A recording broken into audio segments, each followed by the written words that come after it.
Welcome to Mind Body Monday, and welcome to all the newcomers and some familiar faces. It's a real treat to see you all. David, welcome back. And we've got some new participants. Oh, Eliza, welcome. How are you doing? Well done. Okay, it's really lovely to see you. Michal Rubinov, lovely to see you all the way from the Holy Capital. Yes, Bonnie, lovely to see you as well. We're going to have some fun tonight. It's a real treat. There's nothing like kicking off our week with a Mind Body Monday. And if you haven't already seen the replays will be posted for the non-Facebook participants in due course. We'll be sending out YouTube links. If you have Facebook, don't worry, you won't. If you don't have it, you won't be missing out.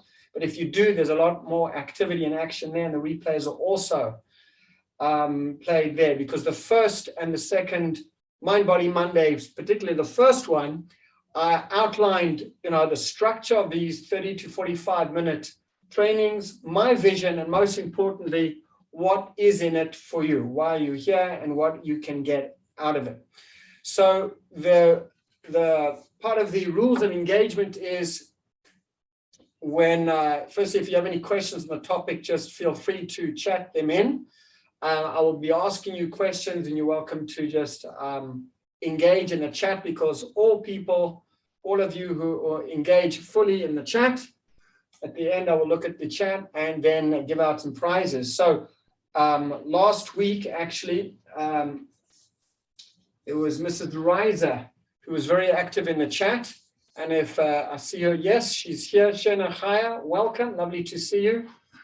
And I'll be sending off to you a download of one of my meditations that will help to balance the stress levels, what I discussed last week, the parasympathetic and sympathetic nervous system, which we're not going to be focused on today. Today, we're going to focus on something completely different. And just for some of you who don't know who I am, my name is Avraham Gundle. I'm trained as an osteopath and naturopath, been in private practice for over 30 years. And I feel grateful every day to come into my clinic as I get to help people struggling with complex medical conditions, be it structural issues, back pain, neck pain, migraines, autoimmune diseases, Crohn's, colitis, IBS, weight loss, type 2 diabetes, a whole host of chronic conditions where I work with them to piece together their health and well-being on all levels. And I'm so grateful that I have this privilege. So before we jump into the topic tonight, is really about hidden cause of acid reflux and heartburn. I'm just curious if any of you have had any kind of digestive challenge, if it's been heartburn or acid reflux or any other kind of digestive issue. If you have, go ahead, type in the chat, what digestive issue have you had or do you have? And if you're watching the replay, go ahead and type in the chat as well, because I get to see your responses as well. It also helps with engagement of the growing community.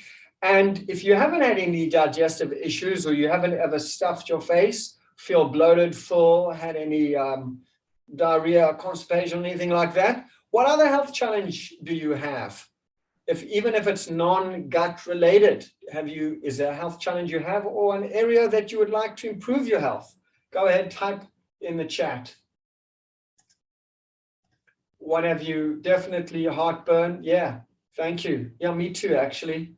Specifically when I overdo it, Pesach is a big one, having a beautiful meal with lots of matzah, lots of wine late at night. I mean, that's the perfect gastrointestinal, I'm not going to say disaster, but challenge. Okay. So some of you who are here, yes, Yechiel's written he's had heartburn. Thank you, Yechiel. And if some of you have,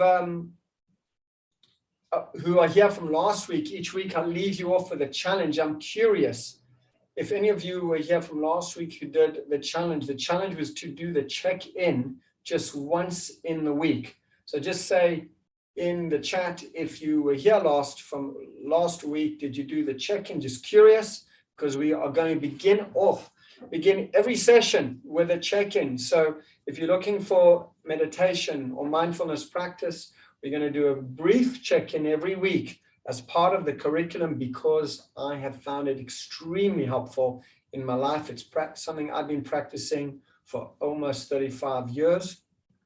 And I have a slightly modified version, the version I'm going to share with you tonight. And each session will help you to settle your mind, settle your body, and open your system for healing and balance, because ultimately we are all self-regulating systems. We just have to listen very carefully, pay attention to our inner voice, to our body, and very often, as Avraham Avinu had actually taught our class, our kidneys actually give us advice. This is not a metaphor. It's true. It's literal. All we have to do is learn how to listen to our bodies.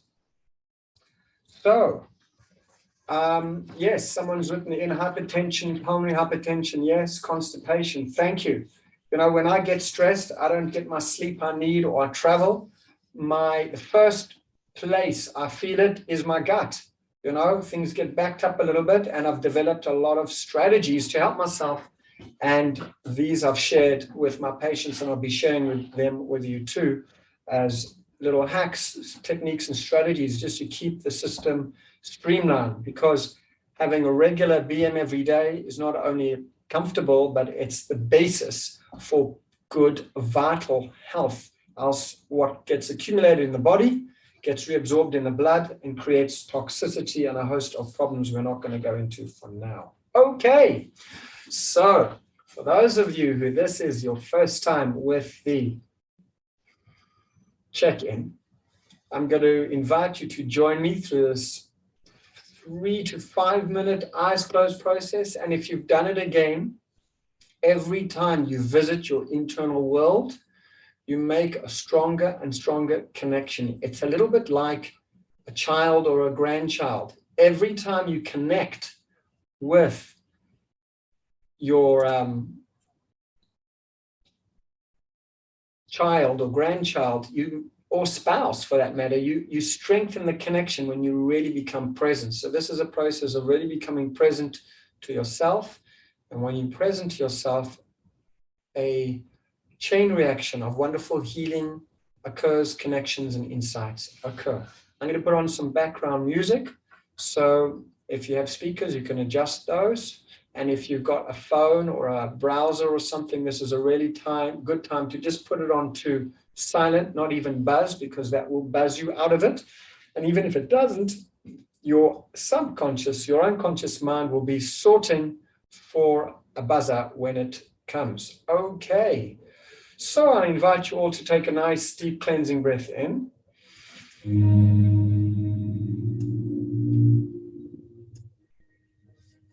And as you breathe out, just soften your shoulders. Can someone give me a thumbs up if you can hear the music? Yeah, can you hear the music? Super, thank you. Okay, can you hear my voice okay? Great. Take a nice deep breath in. As you breathe out, drop your shoulders down. Sometimes just the busyness of the day, we tend to have them creep up around our ears, so we could just drop them down a little bit. And take another nice deep cleansing breath in again. And as you breathe out, just feel your back against the back of the chair.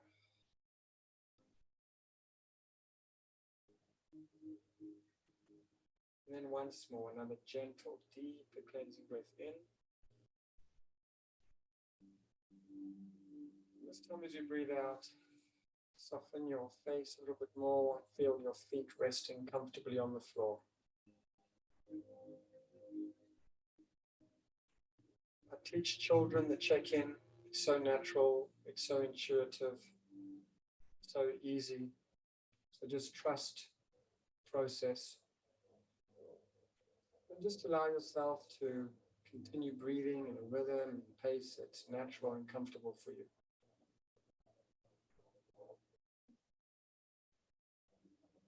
And if you can get a rating right now, let's say a stress score, how much stress you feel in your body, your mind right now, out of 1 to 5. 5 is like high stress, pain and discomfort or fatigue in your body. And 1 is really chilled and calm and relaxed. And as you pay attention to really a subjective score, there's no right or wrong answer. Just let a number between 1 and 5 come up for you. How stressed you feel in your body and your mind. And dropping any judgments you may have about that number. And then just let that go. Make a mental note so we can reference it later. Then take another gentle, deeper breath in. This time as you breathe out, allow your face and your stomach to soften and relax. There's a beautiful connection between the Hebrew word, the sacred Hebrew word of face, panim, and our stomach or our internal organs, panim. Same letters, and if we soften and relax our face, or even put a soft smile on our face, so our internal organs and our stomach relax too. So taking a moment to continue, allow your breathing to settle down to rhythm and pace that's natural and comfortable for you. Soften your brow, soften your face. Take a moment just to gently scan your awareness through your body. From the top of your head, all the way down, your face, your neck, your shoulders. Soften and relax your jaw and your tongue and your mouth. Let your throat be softened and relaxed. Let that relaxation move through your chest, your stomach and belly. Sometimes we just hold our stomachs in unconsciously. Let it all belly flop out. Stomach relax. Just scan your body down through your pelvis and your legs, thighs and knees, down to your toes. And just get a sense of how much tension or stress or tightness you feel in your physical body. It could be pain, it could be discomfort, it could be fatigue. Maybe your shoulders are tight, or we all hold stress in our bodies in a different place. Maybe you just feel fine. So again, rating your stress or discomfort levels in your body from 1 to 5. 5 is high stress, high pain or discomfort or fatigue, and 1 is really chilled and relaxed, comfortable. Just suspending all judgments as you allow that number just to pop up into your mind. And if you're more visual and you want an emoji face to pop up in your mind representing how you feel right now, just let that pop up in your mind. Suspending all judgment, just being curious. And once you have a number, with your eyes still closed, take a deeper breath in. As you breathe out, soften your shoulders again, coming back to neutral. Letting your breathing settle down to rhythm and pace that's natural and comfortable. And then bringing your awareness to your emotional world. I like to think of that around my heart, my chest area. And if you can just get a sense of how you're doing emotionally right now. Just get a sense of how you're feeling emotionally. Are you feeling settled, worried, involved, sad, lonely, upset, whatever it happens to be, anxious? Suspending all judgment, just checking in with yourself emotionally, what's coming up for you. Just getting a score between 1 and 5. 5 is stronger, unpleasant emotions, and 1 is more chilled, relaxed emotions. Also, you can let an emoji pop up, let that emoji pop up in your mind, letting you know how you feel. Just trusting whatever comes up is right. And then once again, nice deeper breath in. This time as you breathe out, soften your shoulders, relax your body, come back to neutral. And the third part is the check-in of the check-in, is checking into your mind. Bring your awareness into your head space. Notice how much calm or busyness there is. If your mind's contents were like the surface of water, would it be like a very stormy, choppy, windy surface of the lake or the sea? Would it be very calm and still? How much busyness is in there in your mind between 1 and 5? Super busy, 1 is really quiet, still. There's no right or wrong answer here. It's just what is, without any judgment. If you want to get an emoji as well to represent your headspace right now, what would it be?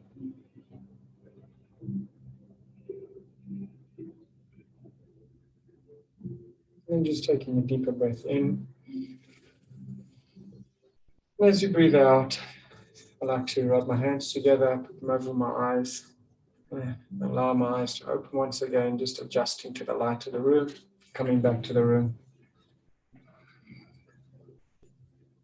Okay, well done. For newcomers who haven't done the check-in, for people who have, just go ahead, type in the chat. What did you notice? What did you notice in the check-in? If you can get a sense of maybe your reading at first, your experience at first, before we did it, how much tension there was in your physical body between 1 and 5. What emotions came up for you, or what did you notice in your mind? You can either just write in a number or you can write an emoji. What was your experience? What did you experience? What did you find out? What did you discover? What did you learn? Go ahead, type in the chat. And if you're watching the replay, type in the chat too. Numbers between 3 and 5. How unsettled my being is. Very good. Excellent observation, because the beautiful thing is, it's like there's certain feedback road signs. If you're going too fast, they do like an angry emoji. And if you go the right speed, they give a really thumbs up smiley emoji. And that tells the driver to adjust. So too, when you give feedback to yourself, your brain automatically begins to adjust and feel so much more settled afterwards. And it only takes 3 to 5 minutes, even less when you get good at it. Who else wants to share? What else did you notice about the check-in? Yes. Notice my thoughts are jumping, so many topics. Fantastic. Thank you for sharing that. When I went through my physical body, I had an emoji going, thumbs up, you've got this, to like a little bit of a nervous emoji. So it was like toggling between those two things. And when I got that insight, then my whole system just relaxed even more. So this feedback is so important. Well, what else did you notice? Numbers 1 and 2, excellent. So there's check-in is basically moving on the physical level, getting a check-in, your emotional level, and the mental level. And then when you get accomplished at this, you can do it in moments. We'll maybe talk more about the check-in at another time. Well done to all of you for taking part in that. Let's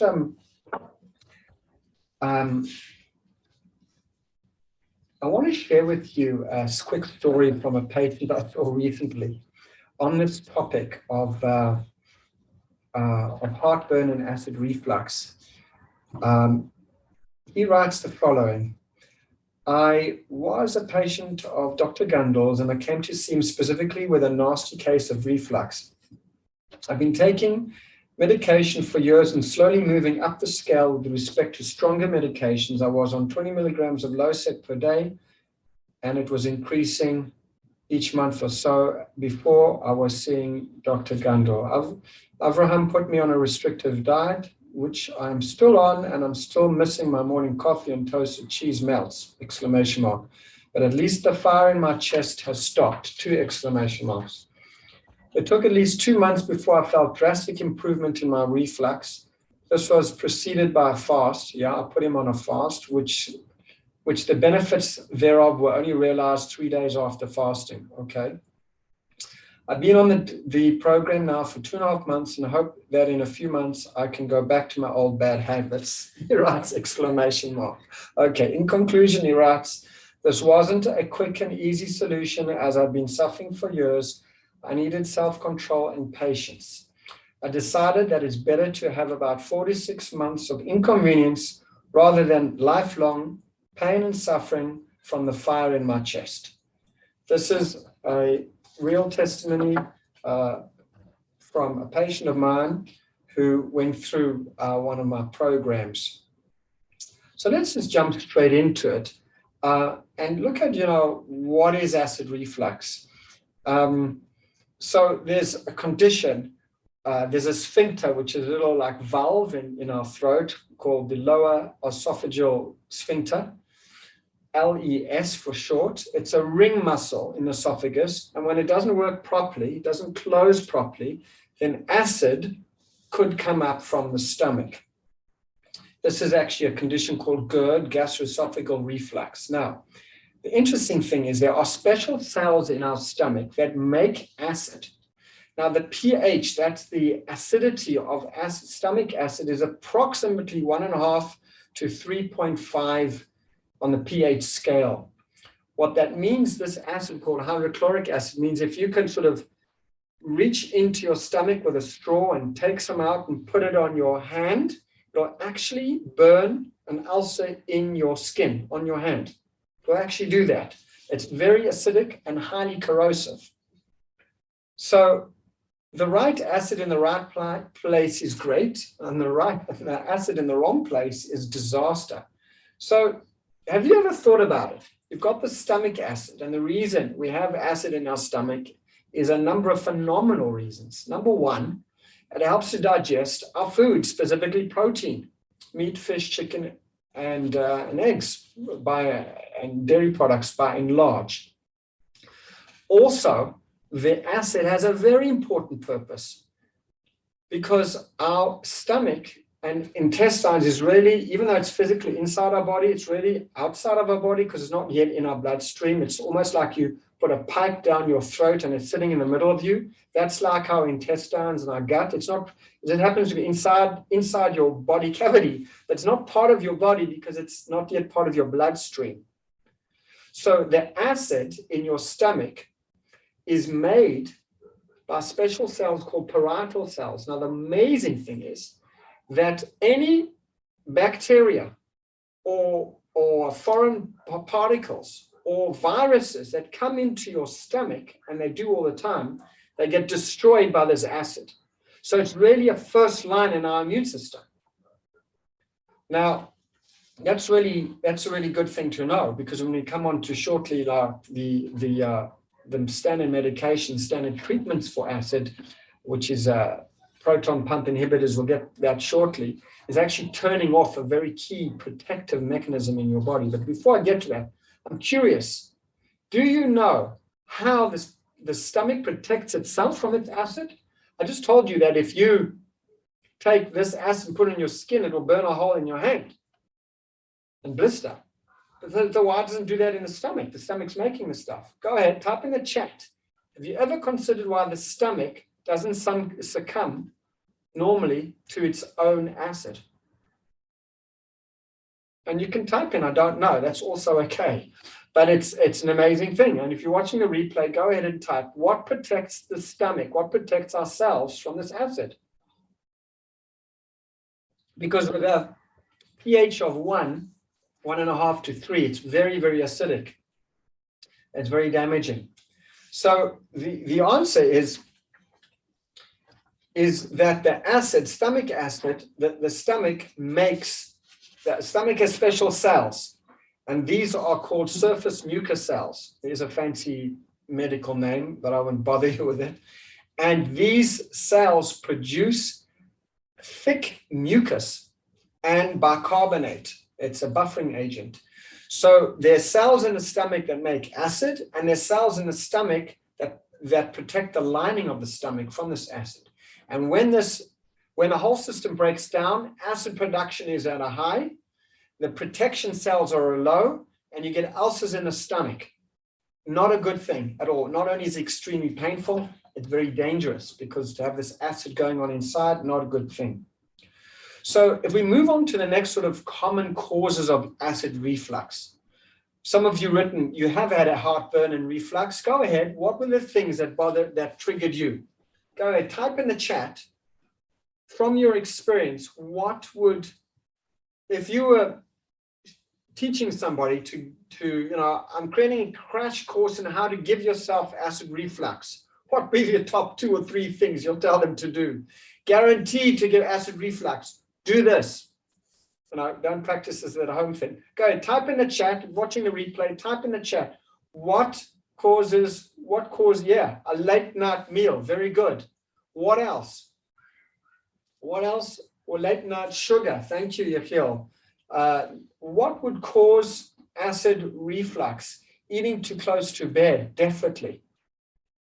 What else? One more thing. Who else wants to type in the chat? If you've had reflux or discomfort, what caused it? Yes, someone wrote cheese. Exactly, cheese could for some people. So let's have a look at some tomatoes and oranges. Yes, those are potentially acidic foods. Tomato, lots of alcohol. That is true too, very much so. Oranges have citric acid. Tomatoes are also acidic. Despite their health qualities, they could be very problematic, specifically the sun-dried versions, or having ketchup and things like that, where you have sugar and acidic tomato. So some of the common acid reflux causes are eating close to bedtime, overeating, excess caffeine and alcohol, not chewing properly, simply because the teeth break down our food mechanically and the stomach acids break it down chemically. 2 very different processes. So if you don't chew properly, the acid can't do what it's supposed to do. Therefore, it will create more acid to try and compensate and create a problem. Eating a lot of junk food, refined food, processed food, insufficient fibers and prebiotics. Some of you may know now all about prebiotics. Excessive diet drinks. And one I didn't see listed in the chat here is stress. Emotional or physical stress can produce more stomach acid and also produce a particular substance called prostaglandins, which help to protect the stomach from the effects of acid. So stress on a high level for too long will absolutely trigger this condition. That's one of the reasons we started off with the check-in, because that brings a level of harmony and balance back into your body. Poor food combining, eating lousy food combination. We'll talk about that. Protein, a high protein meal needs more acid in your stomach to digest, and a high carb meal needs more alkaline situation in your stomach. And having them together creates a disaster for people who are sensitive. And poor hydration. So there are several medical conditions that can mimic reflux. And when people come to see me suffering from chronic acid reflux, I have to make sure what it really is. And it's not an underlying medical condition looking like this GERD, gastroesophageal reflux. So sometimes pain in the chest could be from gallstones. It could be from a stomach ulcer. It could be from an advanced case of esophageal cancer. And I always, when I'm working with patients with chronic conditions, I always do a slew of blood tests and work very closely with their GP or their specialist to make sure all their bases are covered and they're getting the total support they need. So now that we've underlined what are the sort of hidden causes or the common causes of reflux and what conditions can mimic it, the question is, what happens if you don't treat it? What happens if you have occasional heartburn and you just leave it alone, and occasional heartburn becomes from once a month to once a few weeks and to once a week and then a couple of times a week? What actually happens? Well, occasional reflux really isn't a problem, but when it occurs for an extended period of time left unchecked, this could be a major a challenge because it could lead to a condition called esophagitis, where there's an inflammation of the esophagus, which can cause ulcers and strictures, thinning of the esophagus. I've seen patients with this. And it can cause a condition called Barrett's esophagitis. I've treated patients with this condition. This is further along the road where there's cellular changes in the esophagus, and this could be a prelude to, God forbid, esophageal cancer. So this Barrett's esophagitis affects about 3 to 10% of men,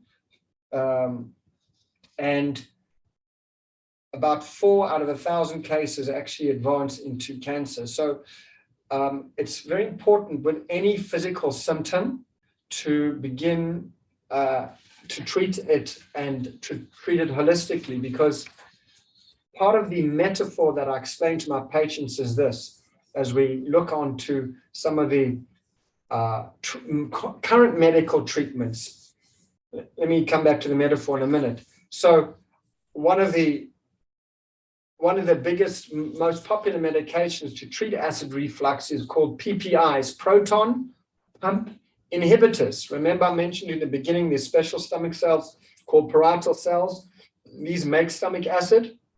So these medications, proton pump inhibitors, turn that off, very much reduce the stomach's ability to make acid. So let's think for a minute. The stomach acid, I said in the beginning, has some very important functions. They help to digest protein. They kill viruses, bacteria, and fungi and things in this body, in the stomach that shouldn't be there. They also help with formation of certain vitamins. So now if you're turning that off, well, you're definitely getting symptom-free, although 70% of people taking PPIs were not symptom-free after 3 years, but that's a side point.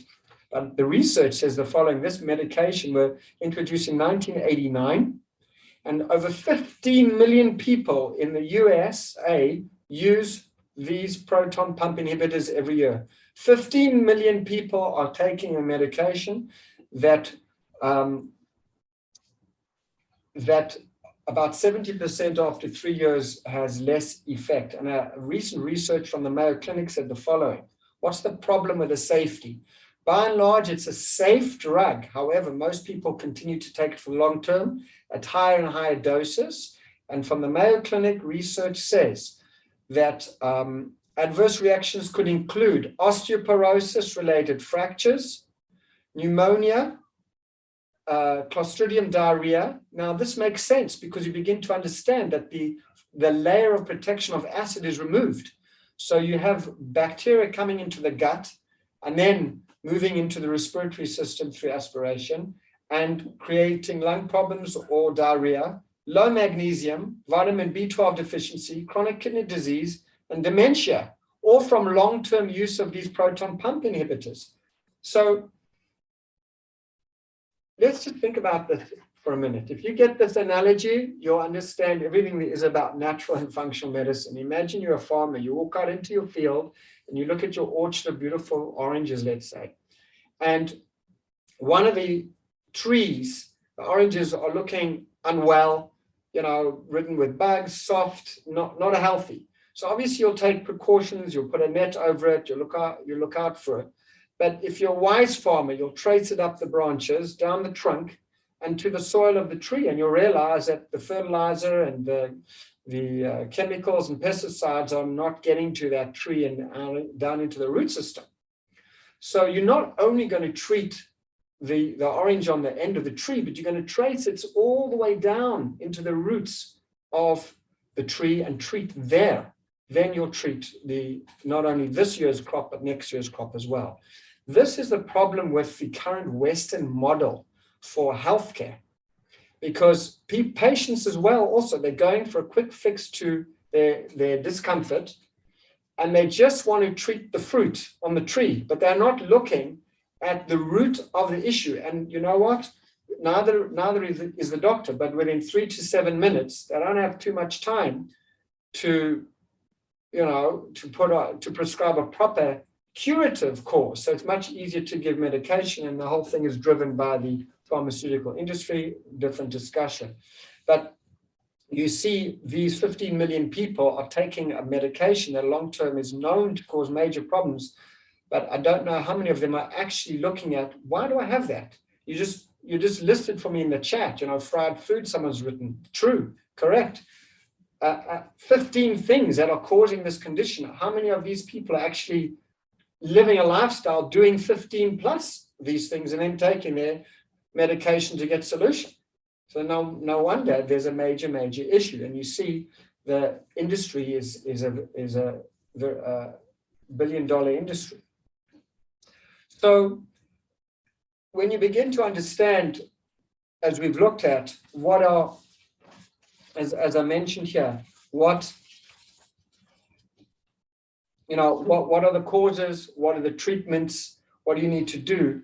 I promised you one quick fix. Now, I'm reticent to say a quick fix because everything is contextualized and everybody's different, and what works for one person won't work for someone else. However, I will say this, after 30 years in private practice, if someone says to me, listen, I don't have the time, I don't have the money to come and see you, but I need help from this condition. So I won't say every week, don't go out for pizza and put the money aside and come and sort your problem out, because, you probably won't speak to him again. That's okay, but I want to give him the help he needs. So if you are suffering from any sort of gastric reflux or heartburn, a long-term cure that you'll get benefit from even in the short term is what's called proper food combining. And I mentioned this as one of the causes. When you eat protein and carbohydrate, the body needs two different acids or enzyme activities. Proteins need more acid, where carbohydrates like potatoes and rice and beans and chickpeas and things like that need a different kind of digestive enzyme. So if someone has a weak digestion and they're eating them together, the body gets confused and the body can't really digest the protein properly and the carbohydrate properly. So there's inefficiency going on and heartburn results from that. So what I encourage people to do is decide, this is going to be my breakfast or my lunch, my dinner. You'll have a protein, by and large, a protein meal. So you can have your fish, your meat, your chicken, your eggs or cheese, and some neutral vegetables like broccoli or kohlrabi or some neutral vegetables that are not high in carbs. And then another meal could be a carbohydrate-rich meal, like a sweet potato or yams or rice or maybe some beans as well. That way, your body will digest the protein properly at that meal, and your next meal will be a carbohydrate-rich meal, which will be digested properly in its time. And then just after a few days of doing that, you'll have a lot more ease in your digestive system. So the old school thinking of having, each meal you need a protein, carbohydrate, and fat is really a little bit passé. But at least for this condition, it's important to know, if you're watching this live or watching a replay, this condition is 100% curable. I have many testimonials from people who are suffering. I had a computer travel high-tech salesman who was from Holon, the other side of Tel Aviv, who came to see me. He was traveling north and south of the country, terrible heartburn, popping Tums, popping the PPIs, not getting much result. And after 3 months of working with me, he was absolutely free of a 10-year condition. So it's important, listening live, you're watching the replay, it's important to know if you need a quick patch with these medications, it's only a patch, but don't get sucked into the allure of a quick fix, because the price in the long term is too high to pay. So as we segue towards ending, I just want to thank each one of you for coming to Mind Body Monday, because without you, it will be quite lonely for me here. So I want to end with a challenge. The challenge each week. So the challenge this week is to be conscious of drinking more water. It sounds so simple, but this is one of the reasons for heartburn. I tell my patients to drink, here's an easy rule of thumb, 1/2 to 1 ounce of water per pound of body weight. So if you weigh 150 pounds, you would drink about 75 to 150 ounces of water per day. So for me, that would translate, I have, this is a liter bottle. This is a BPA free bottle of water. I get through approximately 2.5 to 3 bottles a day.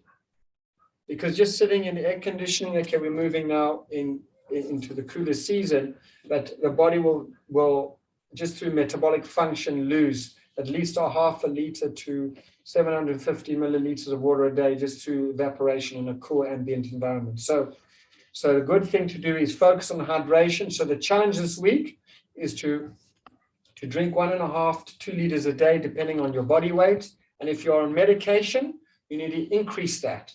And research shows that if you drink the right amount of water for your body, you can increase your metabolic functioning by as much as 7%. That means it will help with weight loss, help with thyroid function, help with clarity in your mind, better moods. And it's a wonderful, easy thing to do is to become really conscious of drinking more water and challenging. And that's this week's challenge. What I'd like to do with your permission is just post in the chat. I'll just post in the chat. Now, for those of you who don't have Facebook, then you just carry on with the email. For those of you who do have Facebook, the videos, and there's much more conversation going on there. I'm going to post to you. You can just, in the chat, you can just copy this. My YouTube channel, where I'm going to be sharing these videos and other processes over the course of 2022. A lot more action is coming there. And I just want to thank you all once again. I wish you the best of health, the best of digestive health, and the best of health. And I look forward to see you next week. By the way, if you're listening to this live as well, it is Hanukkah. So I will be posting a pre-recorded video out to your email, to the Facebook, or to my YouTube channel. I won't be doing it live, so you won't miss out. And my commitment to you will continue. Wishing you all the best, a wonderful week ahead. And I look forward to connecting with you at the next Mind Body Monday. Welcome, welcome, and thank you.